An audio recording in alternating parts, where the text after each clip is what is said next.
Muy buenos días a todos. Gracias por estar aquí un domingo más, compartiendo juntos, celebrando juntos el nacimiento de nuestro Señor Jesucristo en este mes de diciembre. Así que vamos a continuar con lo que empezamos el domingo anterior sobre el significado del nacimiento de Cristo. Alguien me preguntaba el otro día, y creo que es una pregunta válida, ¿por qué celebrar el nacimiento de un niño? Deberíamos de estar solamente celebrando su crucifixión, su resurrección y su ascensión. Y es una pregunta válida porque sabemos cómo el mundo cómo la sociedad es religiosa en este sentido, ¿verdad? Y celebra enormemente un nacimiento, pero nada más, ¿verdad? Y es válida la preocupación, ¿verdad? Porque claro que adoramos el adulto, 100% Dios, 100% hombre, que murió en nuestro lugar. Pero le respondía yo a él que es parte de nuestro credo, del credo cristiano, los fundamentos de la fe. Por siglos, por siglos el pueblo de Dios esperó ese nacimiento con ciertas características, y el solamente celebrar el nacimiento con esas características nos permite explorar la verdad de que Dios cumple lo que promete, que Dios es confiable. El pueblo de Dios, el de Israel, esperó ese nacimiento por siglos y Dios cumplió. Dios cumplió, no solamente para bendecir a Israel, pero a los gentiles por medio de Israel. Y por medio de ese cumplimiento, ustedes y yo estamos aquí con una fe que nos une. Y por eso es que celebramos el nacimiento, porque ese nacimiento terminó en lo que Dios hizo por nosotros. Entonces, hoy es un día más que podemos celebrar esta bendición. Voy a pedirles que podamos explorar el Salmo 32 juntos. Y allí, en el Salmo 32, vamos a aplicar un significado más que tiene el nacimiento de Cristo y que podemos celebrar hoy. Salmo 32.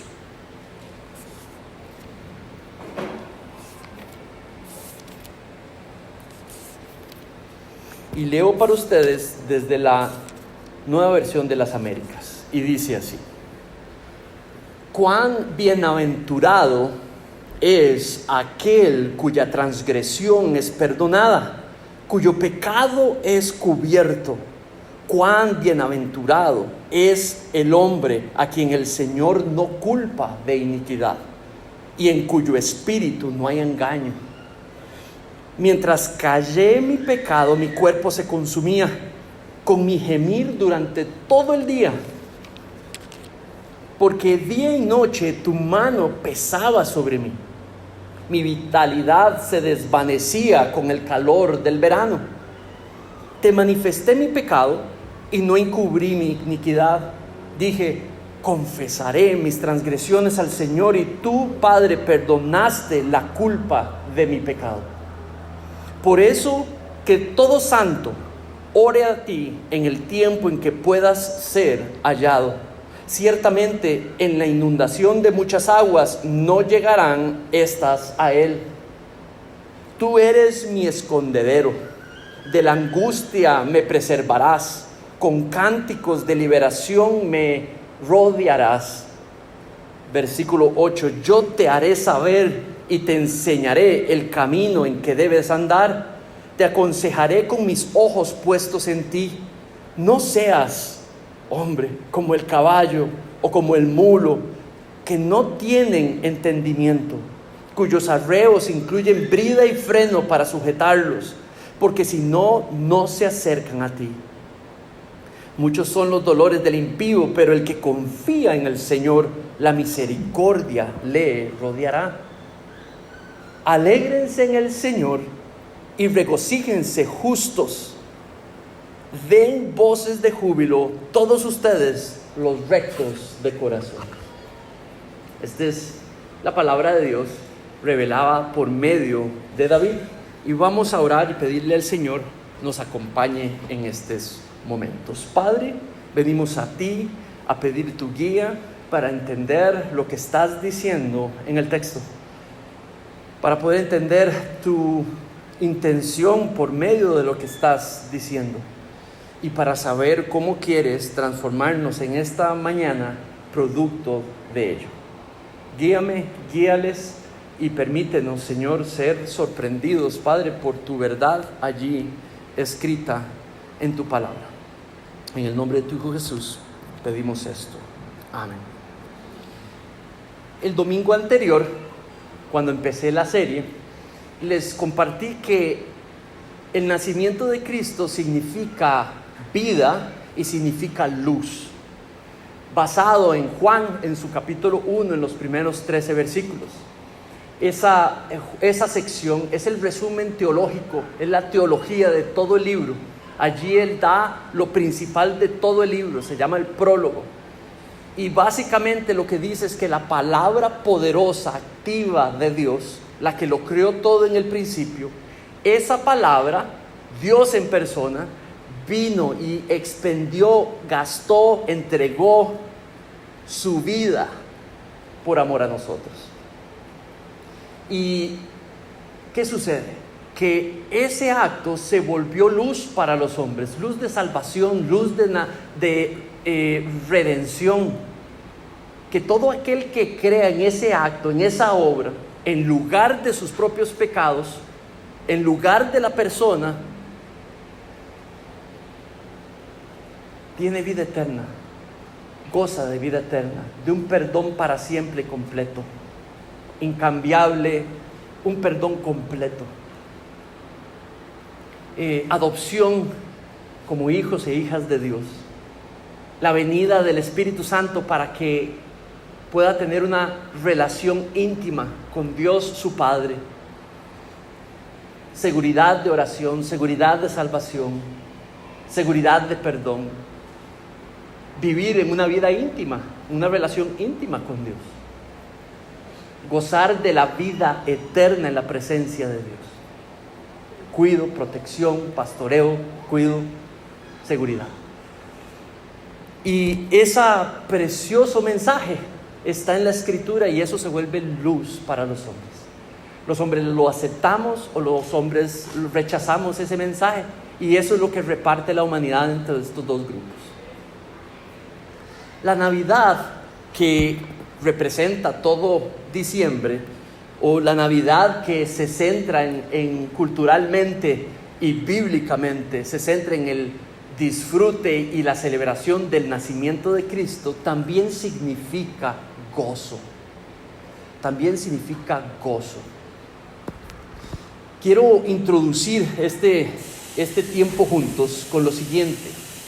Nada más piensa en el gozo que puede disfrutar una madre o un padre de familia cuando ve a su hijo o a su hija entender que ha pecado contra su padre o contra su madre y se arrepiente, se aflige y se arrepiente y viene donde el padre y le dice: papá, perdóname, mamá, perdóname, he pecado contra ti, lo acepto, ¿me puedes perdonar? ¿Saben?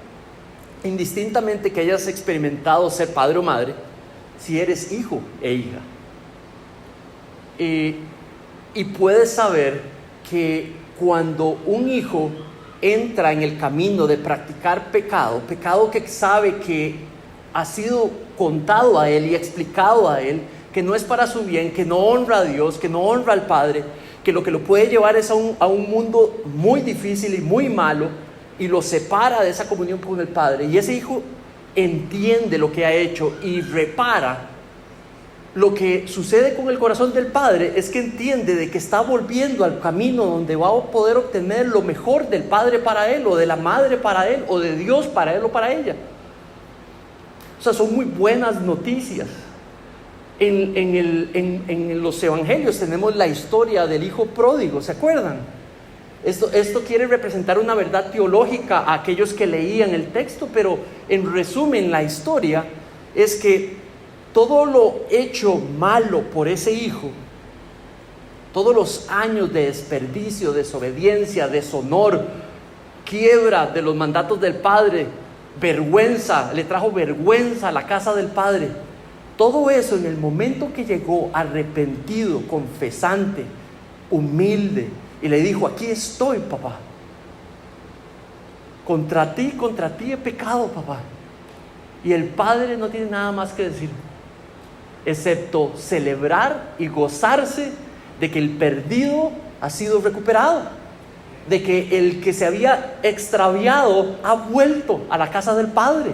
Y hay una celebración, un gozo enorme de parte del Padre, y dirige a toda su casa, a sus siervos, a ¿qué? Celebrar el arrepentimiento, la confesión, el regreso, el que cambió de dirección y que viene a someterse, a vivir, ahora sí, bajo las reglas del Padre. ¿Tiene sentido? Cuando alguien se arrepiente, en la Biblia hay gozo.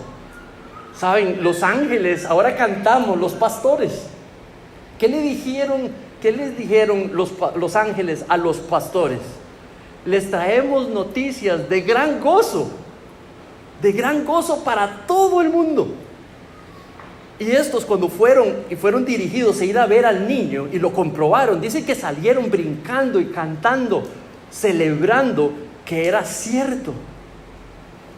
Entonces, realmente cuando vemos este salmo, la intención es detrás de David, y por ende detrás de Dios, detrás de David, a que exhorten a los que leen el salmo a celebrar de que han sido perdonados, a que se gocen los que han sido perdonados, los que entienden tienen un perdón seguro. Entonces, ¿por qué? Porque es necesario, porque se vuelve importante el poder no solamente disfrutar el perdón recibido, sino compartir esa alegría con otros para que puedan ser invitados a entrar en el mismo tipo de alegría. Hoy en esta mañana lo que vemos ahí en ese salmo es que David entiende que sus pecados no es una cuestión de 1, de 15, de 20. Él entiende que él tiene una naturaleza pecadora, inclinada. Y por gracia Dios aún así lo ha perdonado. Él entiende que aunque es rey y ha tenido toda la provisión que puede tener un rey, las bendiciones de parte de Dios, él ha pecado, él ha probado lo que es pecado. Y ha llegado al extremo del pecado. El extremo del pecado. Este hombre ha asesinado. Este hombre ha experimentado lo peor. Pero también experimentó el despliegue de la gracia de Dios, la disciplina, la confrontación de Dios, y respondió con súplica de perdón, con confesión, y Dios lo perdonó. Saben, esta mañana lo que quiero simplemente es invitarlos a regocijarnos. Igual como Él nos exhorta, yo los exhorto hoy, y los invito y los motivo a que diciembre, en la casa, en la iglesia, en el trabajo, donde ustedes estén, vamos a gozarnos de que hemos sido perdonados. Vamos a gozarnos de que hemos experimentado en nuestras propias vidas el despliegue de la gracia de Dios en ellas. ¿Tiene sentido? Muy bien, entonces vamos a la serie. ¿Qué significa el nacimiento de Cristo para nosotros? Bueno, la primera sección, versículos 1 y 2, la primera idea clara es que Navidad, el nacimiento de Cristo, significa gozo, porque en Cristo, a los que hemos puesto nuestra fe en Cristo, hemos sido por gracia perdonados y perdonados. Mira el versículo 1, dice: cuán bienaventurado es aquel cuya transgresión es perdonada, cuyo pecado es cubierto. Cuán bienaventurado es el hombre a quien el Señor no culpa de iniquidad, y en cuyo espíritu no hay engaño. Hay tres palabras que usa en esos dos versículos, tres palabras que utiliza para describir lo que hemos hecho, lo que David ha hecho. Y teológicamente nos representa a nosotros de lo que nosotros hemos hecho contra Dios. La primera palabra dice es transgresiones. Están la mayoría de las versiones. Por transgresión, lo que significa es alguien que está en el marco de una relación con Dios se rebela por completo contra Dios. Eso es una transgresión. Es un término que se utiliza mucho, por ejemplo, en campaña militar. Es un término que se utilizaba inclusive como una rebelión militar. ¿Tiene sentido? Cuando hay una rebelión militar, ¿qué es lo que sucede? Empieza con algo, pero se vuelve completa la rebelión. Cuando un pueblo oprimido se rebela contra el opresor, y lo vemos en el marco de la historia, llega un momento que algo pequeño se vuelve inmenso y se vuelve completo. Hoy tenemos en el mundo moderno un ejemplo claro de un pueblo que empezó a ser oprimido y ahora está organizado en completa rebeldía contra aquel que quiere oprimir. ¿Cierto? Bueno, eso es una ilustración de cómo explica el pecado. El pecado no es más que, a veces lo minimizamos cuando pensamos que son unas cuantas acciones. No, es una completa rebeldía contra Dios. Es una completa oposición contra Dios. El versículo dice transgresiones, no transgresión. Habla de que bendito cuyas todas sus transgresiones les han sido perdonadas. Entonces habla de un completo grupo de vida en oposición a Dios. Esa es la descripción de nuestra naturaleza. La segunda palabra que dice es pecados, que utiliza en esos dos versículos, y esa sí es la palabra normal de no lograr el estándar de práctica de la voluntad de Dios en las distintas áreas. La tercera es iniquidad.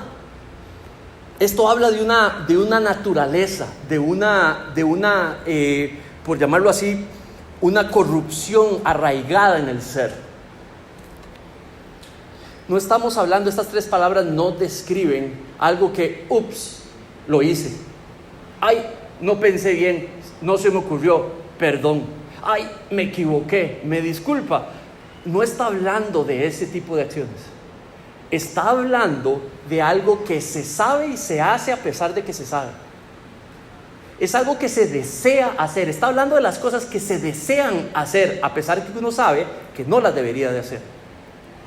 Incluso muchas veces es algo que sabemos va en contra de Dios y aún así vamos en rebeldía y lo hacemos, aunque sabemos que a quien infringimos es a Dios. Esas tres palabras nos describen la envergadura de lo que el ser humano practica por naturaleza. Ahora, ese pecado últimamente, finalmente, no es contra las personas, no es contra nosotros, sí, pero no últimamente, es primariamente contra Dios. En el Salmo 51, David expresa que contra ti solo he pecado y he hecho lo malo delante de tus ojos. Ahí él está confesando lo que ha hecho con Betsabé, lo que ha hecho con Urías. Este es un hombre que debió de estar en el campo de batalla cuando sus ejércitos estaban en el campo de batalla. El rey tenía que estar con el ejército, pero no, allá ellos dando sus vidas para proteger el reino y él en los palacios tranquilo. Primera desobediencia. Luego empieza a seducir, empieza a codiciar una mujer casada y empieza a codiciarla, la seduce, la embaraza, y sabiendo la paga de ese pecado, va y trata de cubrir su pecado, viendo a ver cómo coloca en el frente de batalla al esposo para que muera, y así él la puede tomar como esposa, y lo hace.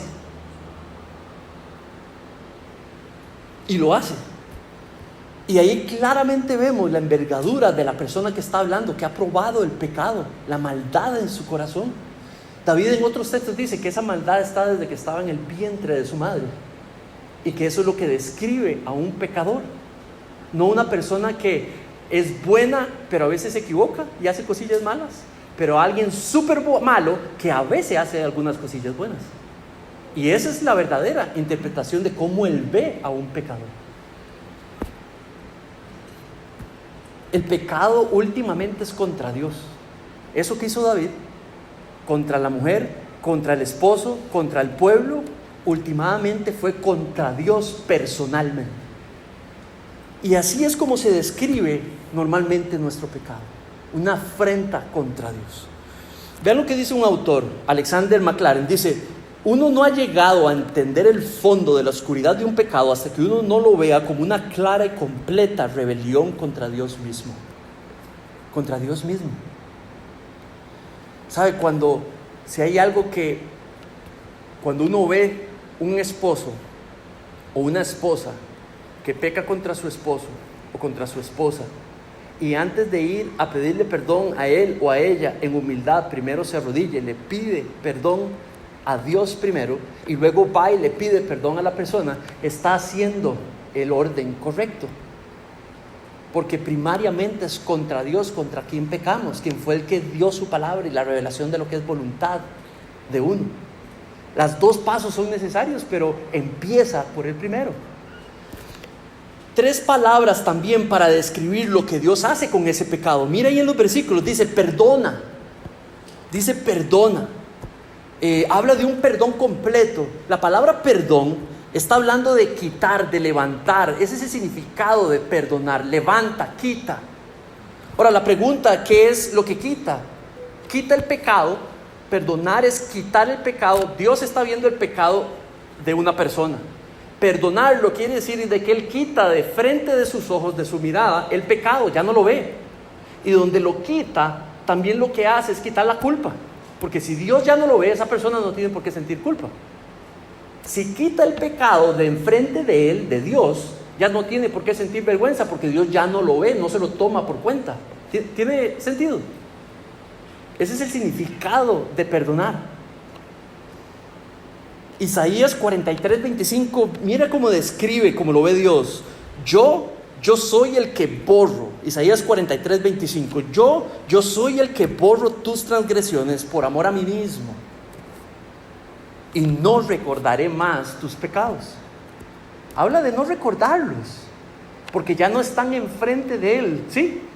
Cuando Él perdona por completo. No vuelve a traer los pecados enfrente de Él. Los quita de enfrente. Y por ende también la culpa y la vergüenza del transgresor, cuando entiende que Dios ya no se los toma en cuenta. La siguiente palabra dice que es cubre. En esos versículos, cubre. Eso de nuevo tiene que ver con Él está viendo algo. Él está viendo algo. La palabra literalmente lo que significa es que Él está viendo algo más cubre. Algo más cubre lo que se hizo. Entonces ya no lo ve. Cuando vemos todo el Nuevo Testamento, ¿verdad? Lo que entendemos es que la sangre de Cristo es lo que cubre ese pecado. Entonces Él ve la sangre de Cristo, ya no ve el pecado. Y se le aplica el perdón a todo aquel que cree en la sangre de Cristo que fue derramada por nuestros pecados. Y entonces cubre la sangre de Cristo nuestros pecados. Dios no lo ve más. La tercera palabra inclusive esa palabra cubrir es lo que se utiliza en el Antiguo Testamento, que es lo que hacía la sangre del sacrificio en el templo del animal. La sangre era rociada y lo que hacía era cubrir el pecado de la persona. Ahora, con la llegada del Mesías y el cumplimiento, el nacimiento de Cristo, lo que se hizo es que ahora se volvió el sacrificio perfecto. Y ahí no hay que hacer esos sacrificios, porque el perfecto fue hecho, que cubre nuestros pecados. Y se nos aplica eso cuando tenemos fe en la obra de Cristo.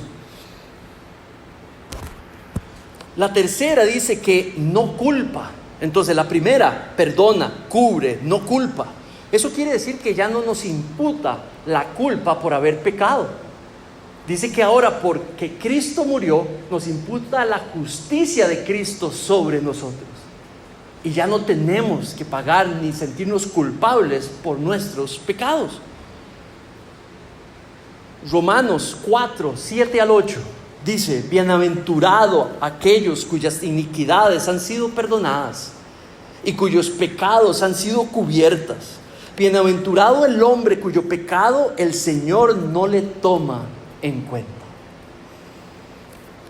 Ya no se nos culpa, porque los creyentes, por medio de la fe, lo que hemos hecho es que hemos creído en la palabra de Dios de perdón, de que si confiamos en su palabra, que Cristo fue entregado por el perdón de nuestros pecados, Él nos perdona todos nuestros pecados por completo, para siempre.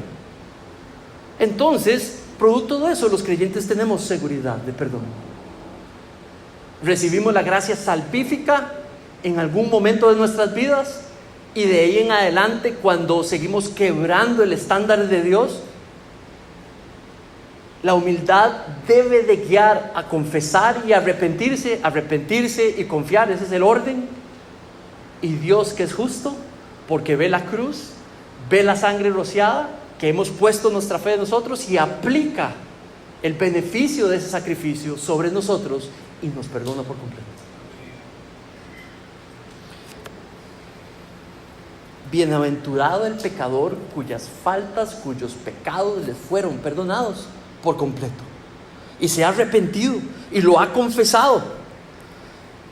Saben, yo hoy me presento ante ustedes no como un perfecto santo, ¿verdad?, sino como un perfecto pecador redimido, restaurado, rehabilitado, perdonado, en proceso de, teniendo mucho que aprender. Si tan solo ustedes conocieran mi pecado, porque si lo conocieran, el que Dios ha perdonado, si lo conocieran, sabrían la inmensidad de la gracia de Dios para conmigo. Si tan solo yo supiera toda la envergadura de tu pecado, tal y como Dios la ve, yo podría entender entonces la envergadura, la grandeza, la gratitud, ¿cómo se dice?, la inmensidad de la gracia desplegada por ti. ¿De qué está hecho una iglesia? No es un club social, es un puesto de salvación. La iglesia es un grupo de gente redimida que aprecia la envergadura de la gracia desplegada por ellos y que se reúne para disfrutarla y celebrarla continuamente, para vivir la vida entre aquellos que tenemos eso en común, que Dios desplegó su gracia, su favor no merecido, y lo sigue haciendo en cada uno de nuestras vidas. No hay mayor bendición a celebrar en Navidad que hemos sido perdonados, y no hay otra manera que expresarla con gozo. No hay otra manera. Cuando dice bienaventurado, esa palabra habla de un elevado grado de gozo. Lo que está diciendo es: qué tan feliz es aquel cuyos pecados le han sido perdonados. Qué tan alegre vive y agradecido aquel que sabe lo que se le ha perdonado, que acepta lo que se le ha perdonado. Y esa es la invitación en nuestras mañanas. Mis hermanos, gente, a todos ustedes, si tú tienes esa bendición, si tú estás convencido y convencida de que has sido perdonado o perdonada, celebra y disfruta. Cuando piensas en el nacimiento de un niño, del niño Jesús, de Cristo, celebra y gózala. Ahora, si no tienes esa garantía de que has sido perdonado o perdonada, entonces yo aquí en esta mañana te invito a creerlo de todo corazón, porque Dios no miente. Dios no miente, lo que promete cumple. Y si este nacimiento fue profetizado y por años fue esperado y fue cumplido tal y con todos los detalles con que fue prometido, nos ha mostrado que Él cumple lo que promete. Y hoy podrías hacer esa promesa, esa garantía de perdón tuya. Y si quieres creerla, solo díselo a Dios, que reconoces tu pecado, confiésale tu pecado, que te has arrepentido y que aceptas el regalo de salvación y que quieres vivir esa seguridad de perdón. Hazlo ya, mientras Dios pueda ser encontrado. Hazlo ya, mientras Dios pueda ser encontrado. Regocijémonos por ser perdonados, mis hermanos. Navidad significa gozo. Navidad son 30 días de vida, luz, gozo, porque hemos sido perdonados. Ahora, también hay dos ideas más allí en ese texto. La segunda, que hoy el Señor sigue desplegando su gracia en aquellos que confían en Él. Mira el versículo 3, dice: mientras callé mi pecado, mi cuerpo se consumía en mí en mi gemir durante todo el día. Dice, porque día y noche tu mano pesaba sobre mí. Mi vitalidad se iba, mi vida se desvanecía con el calor de verano. Te manifesté mi pecado y no encubrí mi iniquidad. David está hablando que por un tiempo ignoró a Dios y no le confesó su pecado. Y David dice que por hacer eso, por terco, por terquedad, sabiendo lo que había hecho y no trayéndolo de Dios con sinceridad, Dios lo castigó y Dios lo disciplinó. Y dice que lo hizo de enorme manera. Mira cómo dice, mientras callé mi pecado a ti, Señor. Esto es un consejo de David a todos los creyentes, de que no callemos nuestro pecado, se lo traigamos en confesión a Dios. Cuanto antes mejor, con humildad y con confianza le confesamos nuestras transgresiones. Dice que experimentó la disciplina de Dios, el peso de la disciplina de Dios, y dice que inclusive tuvo resultados físicos. Dice, de día y de noche lo hizo, y dice, se envejecieron mis huesos. Está hablando de una sensación física de estar siendo disciplinado por Dios.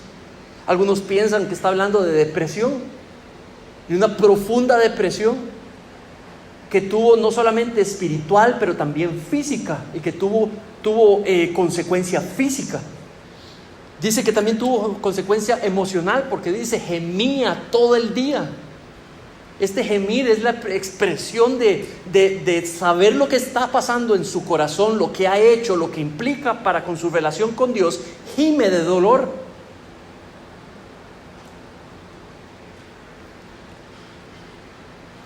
Dice que hay agonía, describe el texto que hay pérdida de fortaleza, pérdida de energía, porque por terco sabe que puede venir donde Dios a confesar su pecado y no lo hace, más bien lo cubre y más bien lo alimenta. Saben, así somos nosotros todavía hoy. Navidad también, el nacimiento de Cristo nos invita a todos, creyentes o no creyentes, a considerar lo que debemos de confesar al Señor. Hoy, lo que Dios espera, lo que Dios quiere, que hoy vengamos a confesarle a Él y dejar de ser tercos y no invitar la disciplina de Dios. Al que entiende la gracia sabe que no es barata, es cara. Al que entiende la gracia, Dios lo está invitando en Navidad, en el tiempo en que celebramos el nacimiento de Cristo, a arrepentirse. Dice allí, no encubrí mi iniquidad más. La había encubierto, pero ya no la encubrió más. Y después de la disciplina, se quebrantó y confesó al Señor. Decidió aceptar la gravedad de lo que hizo. Y esto es una práctica que debemos, mis hermanos, tener hoy más que nunca en tiempo de Navidad. Arrepentirnos de lo que haya que arrepentirse, del pecado si hemos cometido. El arrepentimiento mueve a la confesión a Dios. El arrepentimiento a Dios para con nuestro Señor nos mueve al arrepentimiento, a la confesión con aquellos que hemos herido, con aquellos que tienen una queja contra nosotros. Esa confesión la describe con 3 palabras. Dice, te manifesté, te declaré, Señor. Se la hace saber a Dios en oración. Dice, no la encubrí y la confesé. Hay una palabrita que sus textos tienen al lado, que, ¿cómo se llama? Después de todo lo que dice a la derecha que dice Selah. Y no es la primera vez, está en todos los versículos, en muchos otros salmos. Esa palabra, lo que significa, lo que muchos consideran pueda significar, no está en los textos originales, pero aquellos maestros, sacerdotes que la enseñaban, este salmo se cantaba en el templo, en Jerusalén, en la presencia del Santísimo, del lugar santísimo, con el arca, y se cantaba este salmo. Eso se lo pone, o se lo pone a algunos versículos, no a todos, y signifique note y escuche. Significa pause y piense. En costarricense, ¿cómo le ponemos? Póngase vivo, pellizquese y ponga atención lo que viene. En el Nuevo Testamento, ¿cuáles palabras utilizaba Jesús para decir lo mismo? De cierto les digo. En verdad. Viene diciendo una serie de cosas y cuando pone esa frase, lo que está diciendo es: pongan atención a lo que voy a decir ahora. Y esas palabras siguientes serán las importantes. Y aquí las importantes es que no lo encubrió más, que lo manifestó, que lo confesó y vino en confianza donde el Señor. Y por eso el Señor le perdonó. Proverbios 28:13 dice: el que encubre sus pecados no va a poder prosperar, pero el que los confiesa y los abandona hallará misericordia. Navidad es tiempo de confesión también. Navidad es tiempo de arrepentimiento, porque meditamos en el nacimiento de Cristo y nos arrepentimos. Navidad es un llamado a venir en confesión al Señor y llama a los santos a volverse en oración de confesión al Señor. Versículo 6: por esto orará a ti todo santo en el tiempo en que puedas ser hallado. Déjame decirte cuándo es el tiempo para ti y para mí, cuando Dios pueda ser hallado y escuchará nuestras confesiones. Mientras vivamos, mientras Él pueda ser hallado.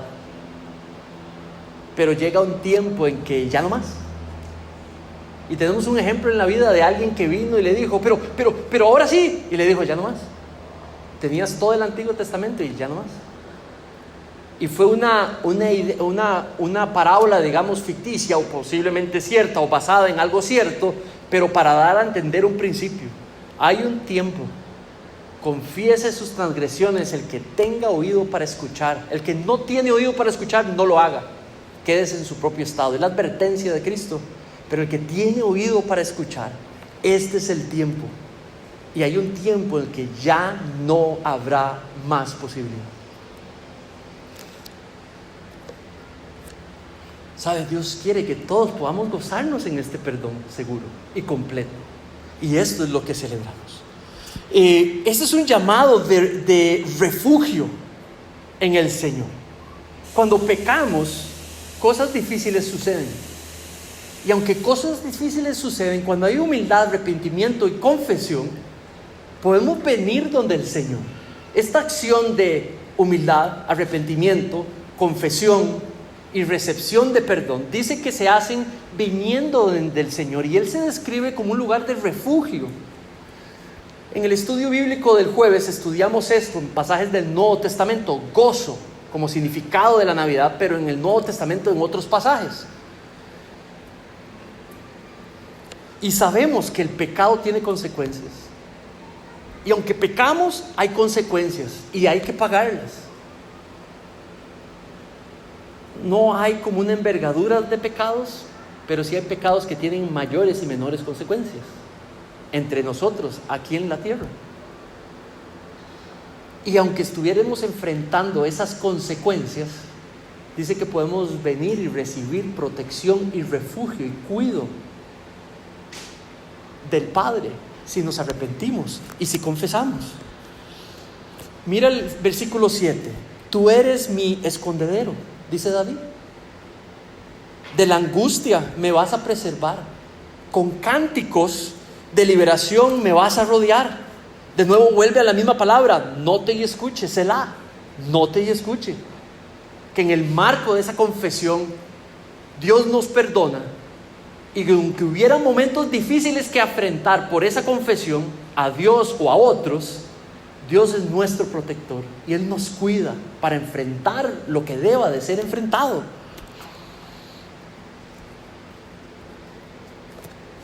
No temas confesar, no temamos confesar. Dios es nuestro protector.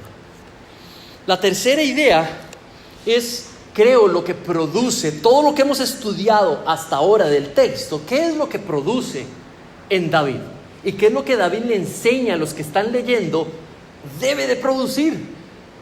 Y es que el que ha recibido la gracia del Señor se regocije en su perdón. Navidad es tiempo para regocijarnos en el perdón recibido. Mira el 8, yo te haré saber y te enseñaré el camino en que debes andar. Yo te voy a aconsejar. Ahora David le está enseñando sobre el perdón recibido de él, que recibió. Le está enseñando a los pecadores que leen esto y le está dando enseñanza de cómo vivir esta vida cuando pecamos contra Dios.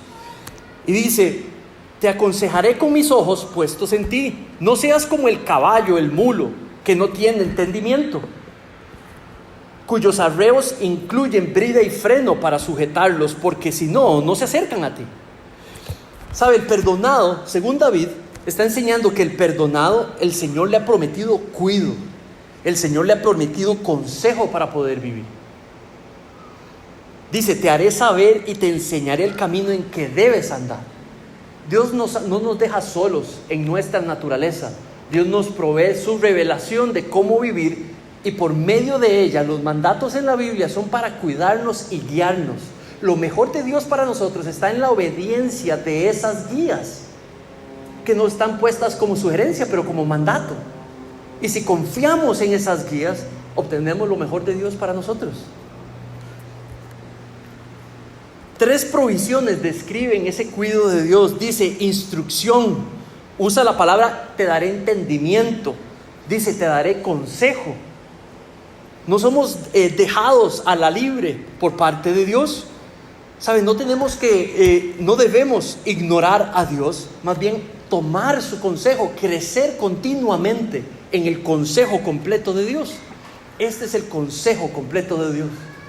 Por eso la iglesia tiene que enseñar todo el consejo de Dios, no los versículos, ¿verdad?, que más nos gustan, y saltar de versículo en versículo convenientemente, pero todo el consejo de Dios, porque esa es parte del cuidado de Dios, ver las palabras de Dios, cómo las entregó y su significado e implicancias para nuestra vida. Esa debe de ser la marca de una iglesia sana, una donde se enseña el consejo completo de Dios, porque de así estamos permitiendo Dios cuide por completo a las personas, hijos e hijas de Dios.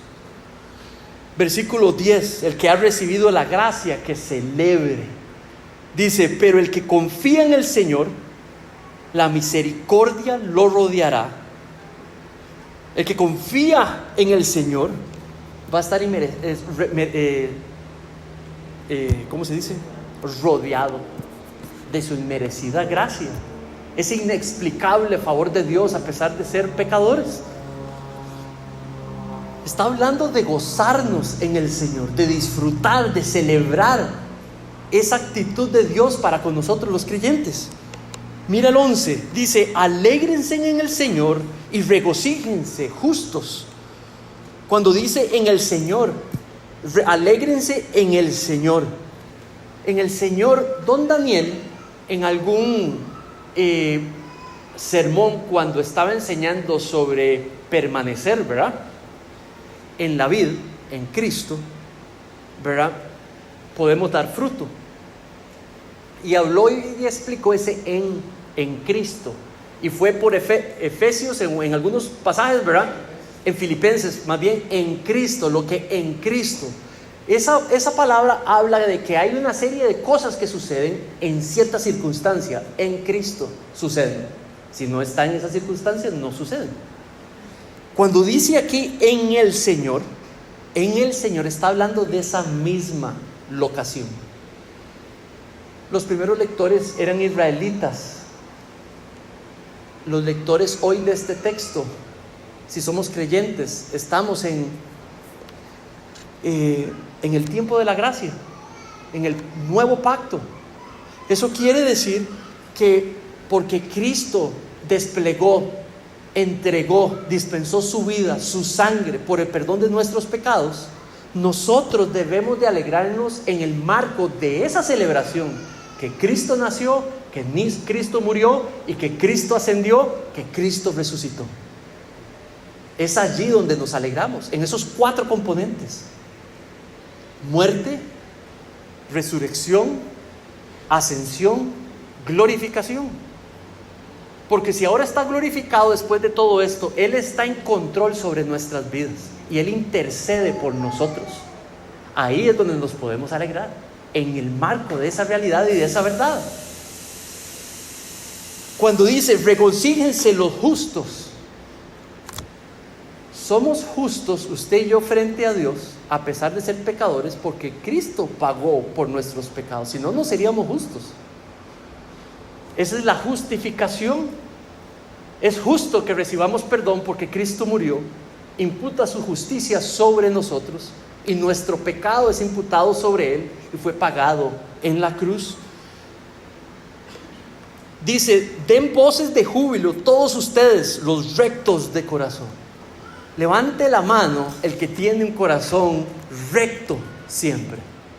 ¿Verdad que no? Pero en Cristo y por la presencia de Cristo en nuestros corazones, hemos sido unidos a Cristo por medio de la fe. Dios nos ve como justos por la gracia de Dios. Concluyo con lo siguiente. ¿Ven cómo es necesario celebrar? ¿Ven cómo es necesario gozarnos? ¿Qué le dice eso a Dios? Si la historia pequeña que les dije al inicio de un padre que ve a su hijo arrepentido, ¿cómo nos ve a Dios hoy celebrar lo que Él hizo en la cruz, lo que hizo al enviar a su hijo y nuestra apreciación dentro de nuestras actividades de ese amor? ¿Tiene sentido? Es completo. Para Dios le trae gozo que celebremos dentro de nuestras tradiciones en la familia. Constantemente en diciembre estemos y durante todo el año estemos celebrando lo que Dios ha hecho por nosotros. Mis hermanos, mira lo que dice un autor, James Montgomery Boyce. Dice, si le escuchamos a Dios, le obedecemos y caminamos en su camino recto, podremos regocijarnos en Dios, pero también podremos enseñar a otros, tal y como David hizo en este salmo. Navidad es un tiempo para enseñarle a otros también lo que es el perdón de Dios, ya sea porque lo contamos a nuestros hijos, ya sea porque en este tiempo nos organizamos para contarle a nuestros hijos, a nuestros vecinos, a nuestros sobrinos, a los nietos, de manera consistente el perdón que usted ha recibido y que el que ellos podrían recibir, o ya sea porque perdonemos a otros en esta temporada, ya sea porque el perdón recibido lo dispensemos a otros. Tanto perdón hemos recibido y nos vamos y le entregamos perdón a otros. Otra manera también de expresar eso. ¿Saben? No puedo dejar de decir 4 cosas más.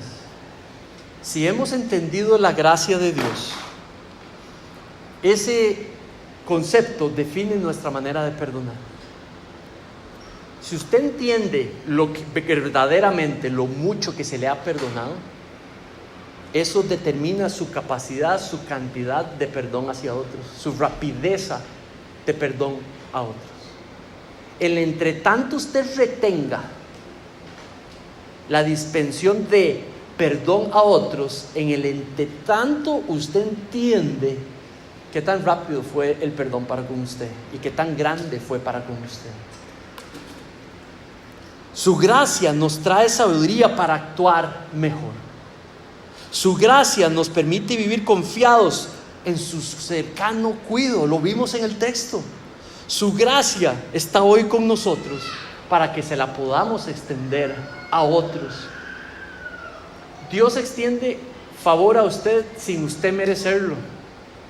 Dios extiende favor a mí, perdón sin que yo me lo merezca. ¿Cuál es el tipo de gracia que debiéramos de extender a otros? De la misma calidad, del mismo tipo, a pesar de que el otro no se lo merezca. Inmerecido recibí, inmerecido otorgo. Dios hizo algo conmigo para que yo lo extienda a otros y por medio de ello ellos conozcan lo que Dios ha hecho por nosotros. Ten cuidado de dar una proyección hacia otros diferente de la que has recibido tú, porque Dios te llamará a cuentas. Navidad es para ponernos en paz con Dios. Celebrar el nacimiento de Cristo es para ponernos en paz con Dios, entender su voluntad mejor y testificar a otros mejor y mejor. Amén. Vamos a orar.